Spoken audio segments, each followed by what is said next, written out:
서 값을 매길 수 없는 것이 있습니다. 또 한 가지 값이 없는 것이 있는데 너무 하찮아서 값이 없는 것이 있습니다. 우리 복음은 거저주는 하나님의 은혜라고 이렇게 설명을 합니다.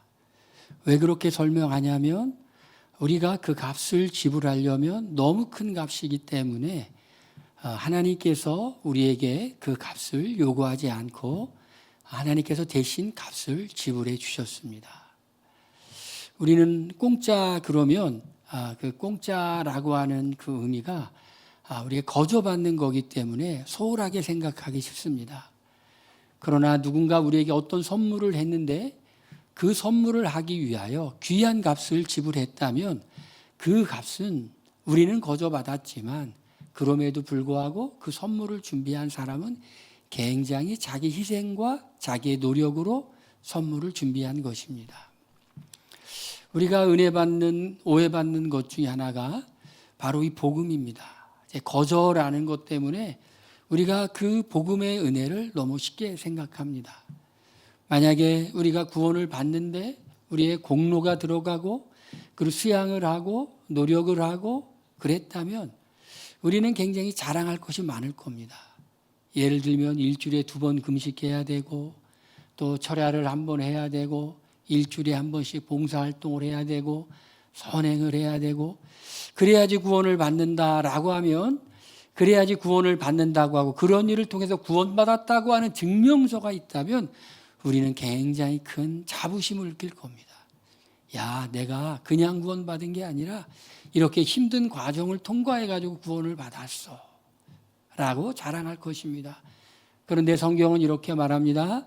너희가 그 은혜로 인하여 믿음으로 말미암아 구원을 받았나니 행위에서 난 것이 아니니 그런즉 누구든지 자랑할 것이 없느니라 이렇게 말합니다. 또 우리가 거저죄 용서함 받았기 때문에 사람들은 이렇게 비아냥거립니다. 우리가 은혜로 구원받았다면 죄가 많은 곳에 은혜가 넘치니까 그러면 은혜를 더 많이 받으려면 죄를 더 많이 지면 되겠네라고 하고 사람들이 비아냥거립니다. 여러분 혹시 그렇게 생각하지 않습니까? 우리가 죄가 많은 곳에 은혜가 더 넘친다라는 말은 죄가 많은 곳에 그 죄를 덮기 위한 하나님의 은혜가 더 많이 있어야 된다라고 하는 의미입니다. 그러니 죄가 많은 곳에 은혜가 넘치니 더 많은 은혜를 받기 위하여 죄를 더 많이 지어야 되겠다라고 하는 말은 억지일 수밖에 없습니다. 그러나 우리 복음을 오해하는 사람들은 복음의 의미를 잘 알지 못하는 사람들은 그런 비아냥을 하는 사람들이 많이 있었습니다. 오늘 말씀은 거기에 대한 대답으로 시작됩니다. 율법이 들어온 것은 범죄를 더하게 하려 함이라 그러나 죄가 더한 곳에 은혜가 더욱 넘쳤나니 이렇게 말합니다. 율법이 들어온 것은 범죄를 더하게 하려 함이라 하는 것은 율법이 죄를 짓게 하려고 하는 것이라는 의미가 아니죠. 그 말은 뭐냐면 우리가 율법이 오기 전에는 죄가 무엇인지 몰랐어요. 어떤 사람은 자신이 범죄하고 나서도 그게 죄인 줄 몰라요. 예수님을 믿고 난 후에 예수님을 영접하고 나면 성령께서 깨닫게 하시냐 하는 말은 나는 예수님을 믿기 전에 그게 죄인 줄 몰랐어요. 그런데 성령께서 깨닫게 하시니 그게 죄인 줄 알았어요. 나는 성경을 읽기 전에는 그것이 죄인 줄 몰랐어요. 그런데 성경을 읽다 보니까 그게 죄라는 걸 알게 되었어요. 율법이 더한 곳에 율법이 들어온 곳에 범죄를 더하게 하려면 것은 율법이 범죄를 조장한다는 의미가 아니라 율법은 죄를 깨달음이라. 성경을 읽어보니 내가 어떤 죄를 지었는지를 알게 된다라는 것입니다. 그래서 우리가 성경을 읽어야 되겠죠. 하나님의 말씀을 읽으면 하나님이 무엇을 기뻐하는지 하나님이 무엇을 싫어하는지를 알게 되죠. 그런데 그러니 죄가 더한 곳에 은혜가 넘쳤다라고 말하니 그런데 은혜를 더하게 하려고 죄에 거하겠느냐라고 답변하고 있는 거예요. 사람들의 오해죠. 보네포는 복음을 값싼 복음이라는 말로 그 당시에 복음을 표현했어요. 왜냐하면 사람들이 너무 쉽게 구원을 받는다고 생각하니까 그 복음을 너무 쉽게 생각하는 거예요. 그런즉 우리가 무슨 말을 하리요? 은혜를 더하게 하려고 죄에 거하겠느냐. 이 헬라어로 이렇게 썼죠. 내가 멘피노멘 테 하마르티아라는 단어예요. 이 말은 무슨 말이냐면 죄에 거하겠느냐, 거한다라는 말은 죄와 연합하여 살겠느냐라는 말이에요. 죄와 함께 산다. 이 메노라고 하는 말은 요한복음에도 자주 쓰였어요. 이 메노라는 말은 어떤 말로 쓰였냐면 예수님이 우리 안에 거한다라고 할 때 이 메노라는 말을 많이 썼어요. 우리가 무슨 말 하리요? 은혜를 더하게 하려고 죄에 거하겠느냐, 죄와 함께 더불어 살겠느냐라고 이렇게 질문하고 있습니다.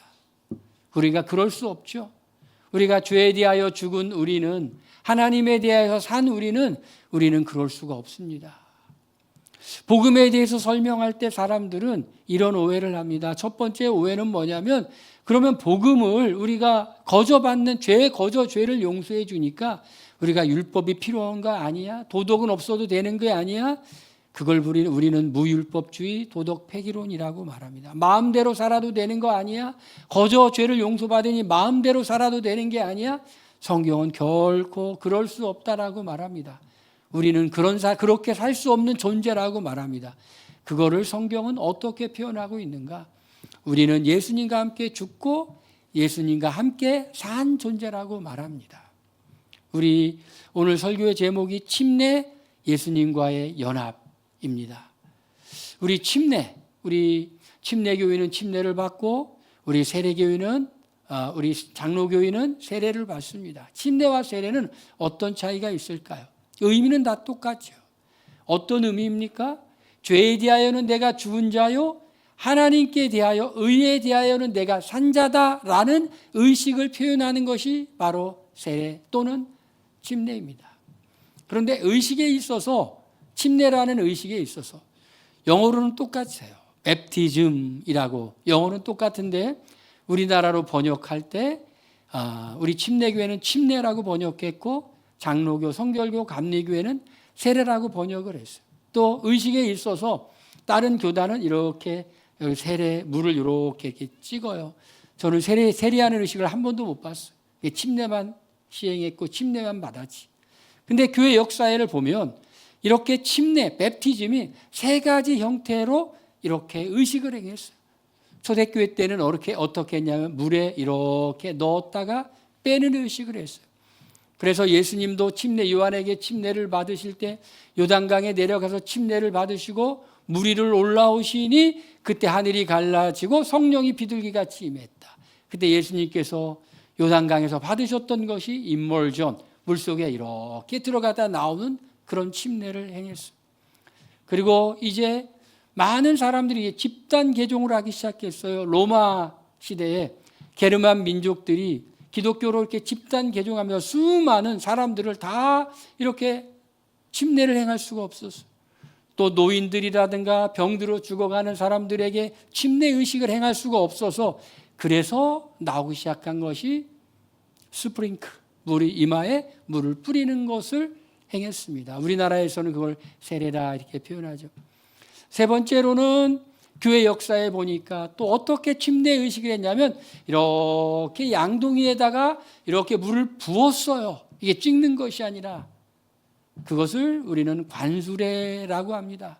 그렇게 의식은 달랐지만 의미는 다 똑같았어요. 어떤 의미였을까요? 내가 죄에 대하여는 죽은 자요, 그리고 의에 대하여는 산 자다. 내가 이제 새롭게 태어난 사람이다 라는 상징으로 침례식을 행했습니다. 그래서 오늘 말씀해 보니까 내가 예수와 합하여 침례를 받았다라는 말, 헬라어로 보니까 합하다라는 말에 에이스라는 단어를 썼는데 그게 뭐냐면 그 안으로 들어갔다라는 것이. 우리 침례 의식을 통해서 예수님을 믿는다는 것이 무엇인가를 성경이 보여주는데 그것은 예수님과 연합한다라는 거예요. 우리 예수님을 믿는다는 것은 예수님과 연합한다라는 의미예요. 예수님과 연합한다라는 것은 무엇에 연합한다는 거야? 우리가 예수님이 십자가에 달려 돌아가실 때 우리가 같이 죽었다라는 것이. 예수님이 부활하실 때 우리가 같이 의에 대하여 부활했다. 이게 연합의 의미라는 것이. 연합의 의미. 그래서 내가 예수님을 믿는다라는 말은 또 다른 말로 표현하면 우리가 예수님과 함께 연합한다라는 그런 의미입니다. 그래서 우리는 죄에 대해서는 죽었고 의에 대해서는 살았다. 그런 존재다. 사도 바울은 이렇게 고백하죠. 나는 날마다 죽노라. 그렇게 고백합니다. 나는 날마다 죽노라.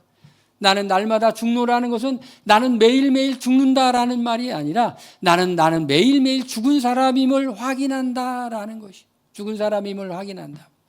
그런데 우리가 이렇게 예수님과 연합한 사람들은 어떻게 사는가? 첫 번째, 우리는 죄에 대하여 죽은 모습으로 살아야 된다. 그럴 수 없느니라. 죄에 대하여 죽은 우리가 어찌 그 가운데 더 살리요. 이렇게 새롭게 태어났어요. 예수님과 연합했어요. 새로운 피조물이라고 그래요. 이전 것은 지나갔다라고 그래요. 그런데 우리가 어떻게 죄에 대하여 죽은 우리가 어찌 그 가운데 더 살리요. 그러니까 복음을 잘 이해하지 못하는 사람들이 예수님 믿으면 쉽게 용서해 주니까 마음껏 죄를 지어도 되는 거 아니야 라고 하는 사람들에게 성경은 이렇게 말하고 있어요. 그럴 수 없다라고 말해요. 죄에 대하여 죽은 우리가 어찌 그 가운데 더 살리요. 그 가운데 더 살리요 라고 말해요. 그 가운데. 그러니까 죄에 대하여 죽은 사람이 그 가운데 어떻게 더 살리요. 그러니까 죄에 죽은 사람은 어떻게 살까? 여러분, 죄에 대하여 죽었다. 우리는 어떤 사람이라고요? 죄에 대하여 죽었다. 죄에 대하여 죽었다라는 것은 우리가 죄의 유혹을 느끼지 못하거나 우리가 죄의 소욕이 없어지거나 그렇다는 것이 아니라 죄가 더 이상 우리를 지배하지 못한다라는 것이. 죄에 대하여 죽은 사람들은 어떻게 살아갈까? 죄에 대하여 죽은 사람들이 살아가는 몇 가지 모습이 있습니다. 첫 번째, 죄에 대하여 죽은 사람들은 이런 모습으로 살아가요. 죄에 대하여 민감하게 살아갑니다. 죄를 싫어해요. 죄를 범하지 않으려고 그래요. 그리고 합리화하지 않으려고 그래요. 모든 사람이 죄를 범하였음에 하나님의 영광에 이르지 못했다. 모든 사람이 죄를 지니까 모든 사람이 하니까 괜찮다라고 말하는 것이 아니라 모든 사람이 해도 하나님께서 죄라고 하면 이건 죄야 라고 하면서 살아간다라는 것이. 또 죄에 대하여 합리화하지 않을 뿐만 아니라 지은 죄에 대하여 회개하는 마음을 품는다는 것이. 죄가 그를 지배하지 못해. 회개하는 마음이 있어요. 합리화하지 않아요. 사람들이 로마서 1장에 보니까 범죄하고 난 후에 더 많은 잘못을 범하는 게 뭐냐면 그런 일을 행하는 사람들을 옳다고 말하죠. 옳다고 말합니다. 그런데 죄에 대하여 죽은 사람은 어떻게 살아가는가? 그 사람은 죄를 미워할 뿐만 아니라 죄를 범하였을 때 합리화하지 않고 하나님께 겸손히 회개하는 마음으로 살아간다는 것이. 죄에 대하여 더 거하지 않는다는 것은 절대로 죄를 범하지 않는다는 것이 아니에요. 우리는 여전히 죄의 속성이 있죠. 죄의 유혹이 있습니다. 그러나 그 죄의 유혹이 밀려오고 죄를 범하여서 때로 죄를 범할 때가 있지만 그 죄를 붙잡고 그 죄와 함께 살고 있지는 않다라는 것이. 우리가 예수님을 믿기 전에는 그 죄를 이길 힘이 없었어요. 어떻게 됩니까? 번번이 넘어지고 번번이 쓰러지고. 그런데 우리가 은혜로 구원받았고 은혜로 살기 때문에 그 죄를 죄인 줄 알고 그 죄를 이길 수 있는 힘과 능력, 하나님이 우리에게 은혜를 주셨어요. 은혜를 우리에게 주신 그 하나님, 할렐루야. 우리는 더 이상 죄의 종이 아니고 우리는 의의 종으로 살아가는 줄로 믿습니다. 우리가 예수님과 연합했다라는 것은 소극적으로 더 이상 우리 죄가 우리를 주관하지 못하게 한다라는 의미고, 적극적으로는 뭐냐? 두 번째로 우리는 의에 대해서 산 사람이라는 것이. 이와 같이 만일 우리가 그의 죽으심과 같은 모양으로 연합한 자가 되었으면 또한 그의 부활과 같은 모양으로 연합한 자도 되리라. 이는 죽은 자가 죄에서 벗어나 의롭다 하심을 얻었습니다. 만일 우리가 그리스도와 함께 죽었으면 또한 그와 함께 살 줄을 믿노니. 할렐루야. 우리 죄에 대해서 죽었죠. 우리 의에 대해서 산 모습으로 살아가죠. 의에 대해서 살아가는 모습은 무엇일까? 하나님께 대해 살아가는 사람들은 무엇일까? 하나님께 대해서 살아가는 사람들은 어떻게 살아갈까? 첫 번째로 하나님께 대해 살아가는 사람들은 하나님의 기뻐하시고 하나님의 온전하신 뜻인가 무엇인가를 관심 갖고 주목한다라는 것이. 내 마음대로 살지 않아요. 하나님이 무엇을 기뻐하실까? 하나님이 무엇을 원하실까? 그거에 대해서 관심을 가져요. 관심을 받을 뿐만 아니라 그것을 위해서 살아가기 시작하죠. 하나님의 의, 하나님이 기뻐하시고 원하시는 뜻, 그것을 붙잡습니다. 내 맘대로 살지 않아요.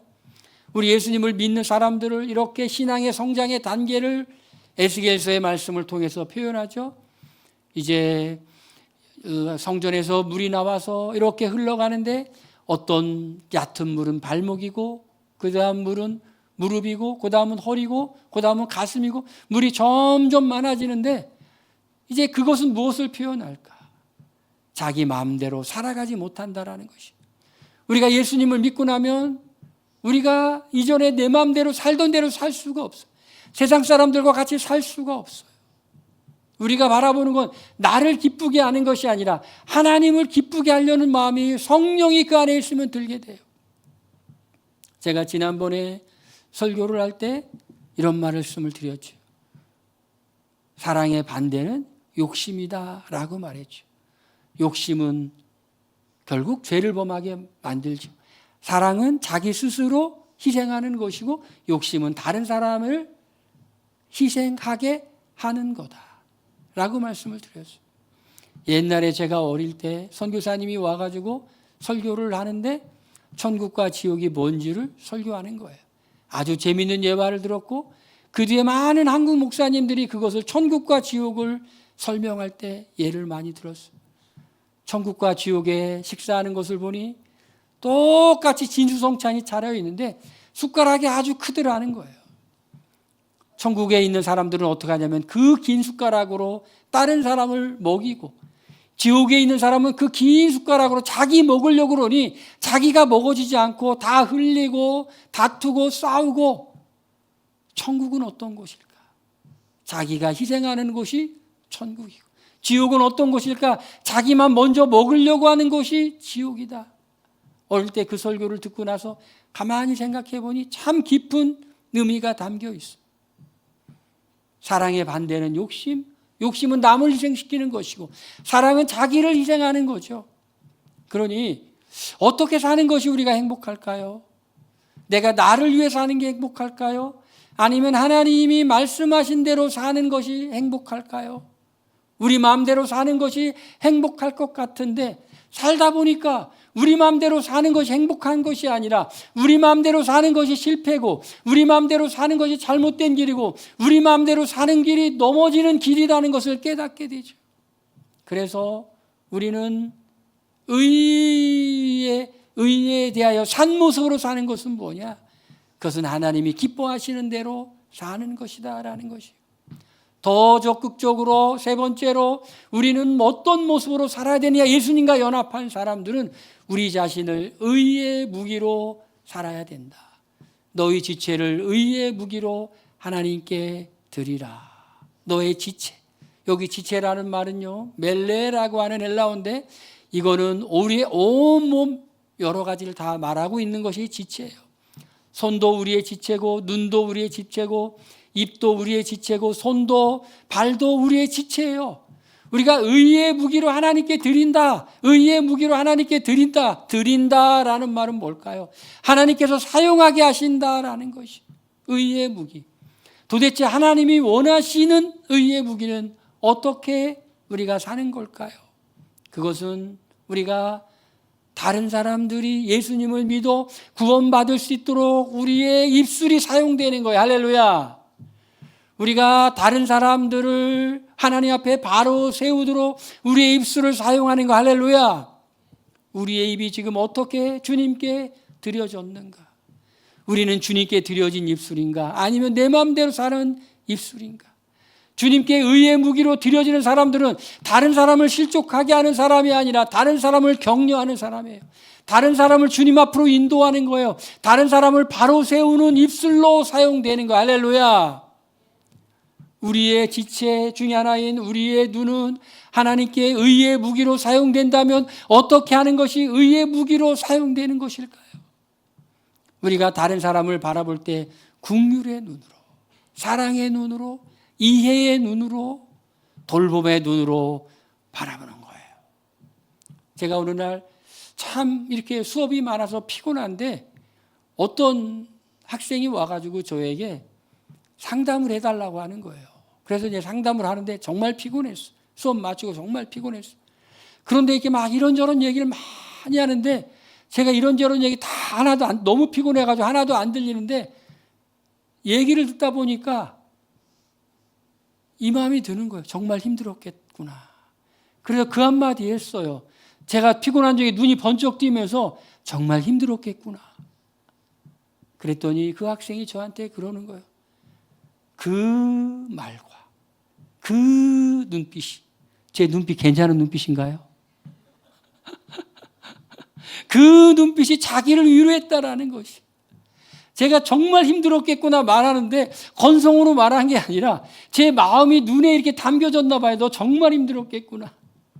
그랬더니 제가 한 것은 다른 것이 없어요. 그냥 정말 힘들었겠구나 하고 이해해 줬어요. 그랬더니 위로가 됐대요. 위로가 됐대요. 여러분, 우리의 눈빛이 다른 사람을 위로하고 다른 사람을 살리고 다른 사람의 주님 앞에 돌아오게 하는 의의 무기로 사용되어질 수가 있습니다. 할렐루야. 우리의 발이, 우리의 손이 하나님께 드려질 때 이 주님이 우리 손을 사용하셔서 우리의 시간을 사용하셔서 의의 무기로 하나님께서 사용하실 수가 있어요. 다른 사람을 살리는 무기로, 다른 사람을 세우는 무기로 하나님이 우리를 사용하실 수 있는데, 그런데 언제 그렇게 돼야 되느냐? 우리가 우리의 지체를 의의 무기로 하나님께 드릴 때, 하나님께 드린다라는 것은, 그것은 맡긴다라는 것이, 하나님의 주권에 맡긴다, 하나님의 뜻에 하나님 나를 사용해 주세요 하고 아무것도 안 하는 것이 아니라, 하나님 나를 사용해 주세요 하면 성경에 어떻게 하는 것이 하나님이 우리가 하나님께 드리는 것인지 다 나와 있어요. 어떻게 할까요? 우리의 마음이 주님을 바라보며 주님을 사랑하고 주님이 우리에게 주시는 그 성령의 감동과 인도하심을 따라 하나님을 사랑하고 이웃을 사랑하면 어떻게 해야 되는지 다 알게 돼 있어. 하나님을 사랑하는 마음으로, 이웃을 사랑하는 마음으로 우리가 의의 무기로 살아가야 돼요. 믿는 것이 뭐라고요? 믿는 것이 예수님과 연합하라는 것이, 연합하는 거라는 거예요. 그냥 예수님 그냥 나 구원해 주시고 은혜 주시고 그걸로 끝나는 것이 아니라 예수님과 함께, 예수님이 우리 안에 들어오고 우리가 예수님 안에 들어가서 우리가 죄에 대해서는 죽은 자요, 의에 대해서는 산 자요, 그리고 우리 자신을 의의 무기로 주님께 드려야 되는 그런 새로운 인생이라는 것이 얼마나 신납니까? 여러분 어떠세요? 그렇게 사는 것이 부담스럽습니까? 아니면 신납니까? 한 번 사는 인생인데 내 맘대로 살아가겠다가 아니라 한 번 사는 인생인데 주님을 위해 내 자신을 한번 드려야 되겠다.